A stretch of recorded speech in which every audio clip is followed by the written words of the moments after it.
అందరికీ నమస్కారం, మీడియా మిత్రులకు నమస్కారం. ఈరోజు నల్లగొండ, వరంగల్, ఖమ్మం పట్టభద్రుల ఎన్నిక సందర్భంగా నియోజకవర్గంలో ఉన్నటువంటి అన్ని బూతులను పరిశీలించేటువంటి భాగంలో పిఎఫ్ఎల్ కూడా రావడం జరిగింది. నేను ఓటింగ్ సరళిని కూడా పరిశీలించడం జరిగింది. ఇవాళ కాంగ్రెస్ పార్టీ అభ్యర్థి సిపిఐ, సిపిఎం, టీడీఎస్ బలపరిచినటువంటి తీన్మార్ మల్లన్న గారు భారీ మెజార్టీతో గెలవబోతున్నారు.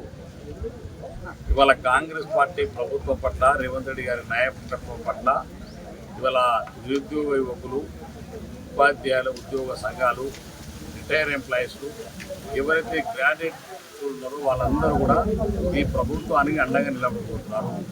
ఎందుకంటే తీన్మార్ మల్లన్న గారు కాంగ్రెస్ అభ్యర్థితో పాటుగా చాలా కాలం నుంచి ప్రజా సమస్యల కోసం మరి పోరాడుతున్నటువంటి వ్యక్తిగా, మిగతా ఇద్దరు అభ్యర్థులను పోల్చుకుంటే మరి తీన్మార్ మల్లన్న గారు ప్రజా సమస్యల కోసం మరి అనేక సంవత్సరాలుగా గతంలో ఉన్నటువంటి ప్రభుత్వంతో పోరాడినటువంటి వ్యక్తి.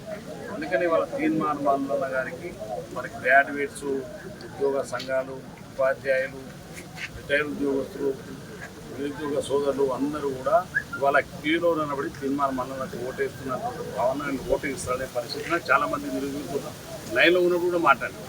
తప్పకుండా మేము మల్లన్న గారికి వేస్తున్నాం అనేటువంటి మాట చెప్పడం జరిగింది. బ్రహ్మాండమైనటువంటి మెజార్టీ తోటి తీన్మార్ మల్లన్న గెలవబోతున్నారు.